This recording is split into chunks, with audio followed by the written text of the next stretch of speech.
दोषी ठहराते रहे हैं कि हम राम मंदिर बनाना चाहते हैं, 370 हम खत्म करने की बात कर रहे हैं, हम देश की एकता कैसे कायम रखेंगे?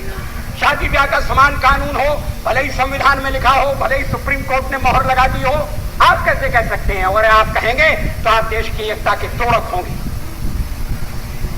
और हम अगर कहते हैं कि नहीं, ये हमारे इस समय के कार्यक्रम में नहीं है, हाँ इस समय का इसलिए कि हमें बहुमत नहीं है। 50 साल में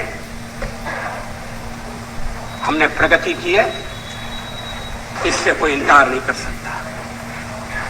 चुनाव के दौरान वोट मांगते हुए, सरकार की नीतियों पर कठोर से कठोर प्रहार करते हुए, और पुरानी सरकार की नीतियों में आलोचना करने के लिए लायक बहुत सामग्री थी। हर जगह मैंने ये कहा कि मैं उन लोगों में से नहीं हूं जो 50 वर्ष की उपलब्धियों पर पानी फेर दे।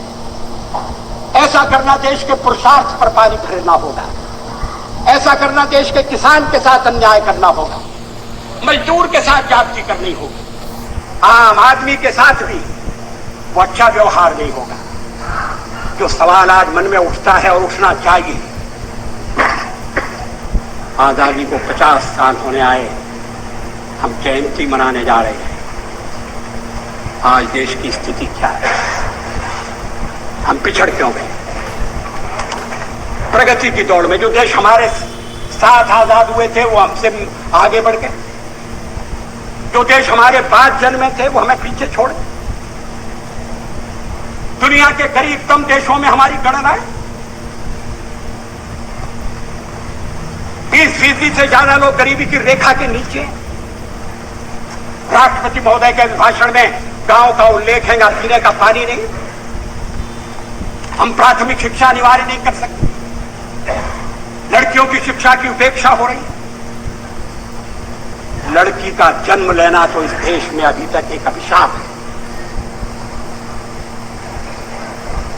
क्या सरकारी कदम उठाकर समाज में जागृति पैदा करके, क्या सब लोगों को जुटाकर, ये तो ऐसा काम है जिसमें कोई दलबंदी के लिए स्थान नहीं।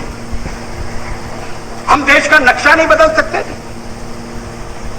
देश में साधनों की कमी नहीं, और साधनों की अगर कमी है तो उसको ठीक ढंग से प्राप्त किया जा सकता है, साधन बढ़ाए भी जा सकते हैं।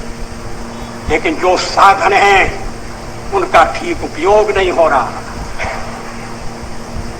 जनता के ऊपर टैक्स लगाकर जो धन इकट्ठा किया जाता है उसका लाभ जनता तक नहीं पहुंचता, आम आदमी तक नहीं पहुंचता।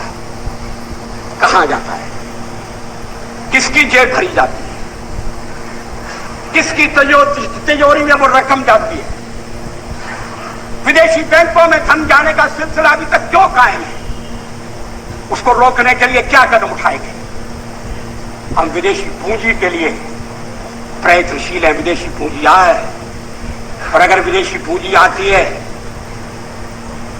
अच्छे ढंग की टेक्नोलॉजी के लिए, इंफ्रास्ट्रक्चर के लिए, आयात निर्यात को बढ़ाने के लिए, तो कोई आपत्ति नहीं करेगा। मुझे विश्वास है कि हमारे कम्युनिस्ट मित्र भी आपत्ति नहीं करेंगे। लेकिन क्या देश के भीतरी साधनों का अधिकतम उपयोग हो रहा है? क्या यह सच नहीं है कि भ्रष्टाचार एक राष्ट्रीय रोग बन गया है? मुझे याद है स्वर्गीय राजीव गांधी ने एक भाषण में कहा था कि मैं दिल्ली से 1 रुपया भेजता हूं, मगर जहां रुपया भेजता हूं वहां पहुंचते पहुंचते 19 पैसे रह जाते। मैंने उनसे कहा कि ये चमत्कार कैसे होता है? हंसकर कहने लगे कि जब रुपया चलता है तो घिसता है। रुपया घिसता है, हाथ में लगता है, जेब में जाता है, छोटा हो रहा है। रुपए को पहचानना मुश्किल है। रुपया अंतर्ध्यान हो सकता है।